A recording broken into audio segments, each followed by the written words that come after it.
டெல்லியில் நிலவும் கடும் குளிரால் இயல்பு வாழ்க்கை பாதிப்பு. ரயில்கள் மற்றும் விமானங்களின் சேவை பாதிக்கப்பட்டதால் பயணிகள் அவதி.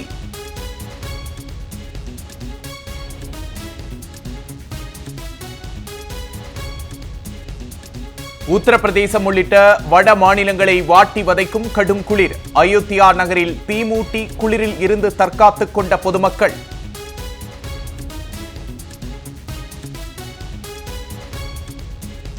காஷ்மீரின் தோடா பகுதியில் பனிமழை. வெள்ளை போர்வை போர்த்தியதைப் போல காட்சியளிப்பதால் சுற்றுலா பயணிகள் மகிழ்ச்சி.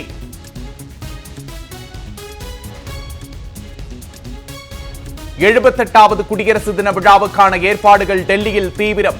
குடியரசு தின விழா அணிவகுப்பு ஒத்திகையில் ஈடுபட்ட வீரர்கள். ராஜஸ்தானில் 3.5 வயது சிறுமி ஆழ்துளை கிணற்றில் விழுந்ததால் சோகம். 3வது நாளாக நடைபெறும் மீட்பு பணி.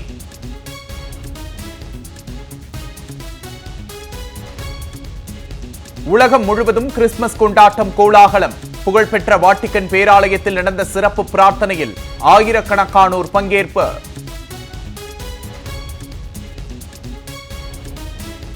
கிறிஸ்தவ பெருமக்களுக்கு முதலமைச்சர் மு.க. ஸ்டாலின் கிறிஸ்துமஸ் வாழ்த்து. அனைத்து மதத்தினரும் நல்லிணக்கத்தோடும் சம உரிமையோடும் வாழும் மாநிலமாக தமிழ்நாடு திகழும் என வாழ்த்துச் செய்தி. கடலூர் மாவட்டத்தில் உள்ள வீராணம் ஏரி நிரம்பியது. விவசாயிகள் மகிழ்ச்சி.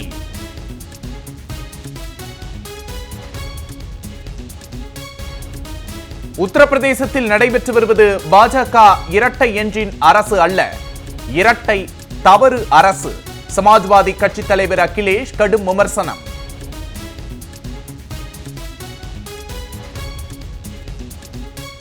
காங்கிரஸ் காரிய கமிட்டி கூட்டம் நாளை கூடுகிறது. கர்நாடக மாநிலம் பெலகாவியில் நடைபெறவுள்ள கூட்டத்தில் அடுத்த 2 ஆண்டுகளுக்கான செயல் திட்டங்கள் வகுப்பது குறித்து ஆலோசனை.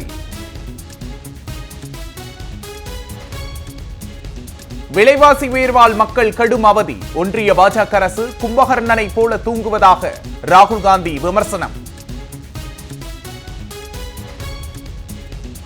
48வது சென்னை புத்தக கண்காட்சி நாளை மறுநாள் தொடங்குகிறது. துணை முதலமைச்சர் உதயநிதி ஸ்டாலின் தொடங்கி வைக்கிறார். மாமல்லபுரத்தில் நடைபெற்று வரும் இந்திய நாட்டிய விழாவின் 3ஆம் நாளில் கிராமிய கலை மற்றும் பரதநாட்டிய நிகழ்ச்சிகள். ஏராளமான சுற்றுலா பயணிகள் கண்டு ரசித்தனர். மதுரை அவனியாபுரம் ஜல்லிக்கட்டு போட்டிக்கான ஏற்பாடுகள் தீவிரம். பாதுகாப்பு பணி குறித்து அவனியாபுரத்தில் காவல் ஆணையர் லோகநாதன் நேரில் ஆய்வு.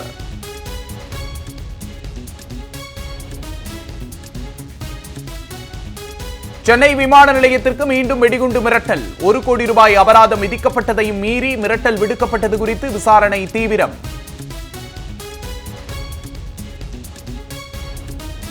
ஆப்கானிஸ்தான் மீது பாகிஸ்தான் ராணுவம் வான்வழி தாக்குதல். நள்ளிரவில் நிகழ்த்தப்பட்ட தாக்குதலில் பெண்கள், குழந்தைகள் உட்பட 15 பேர் பலி.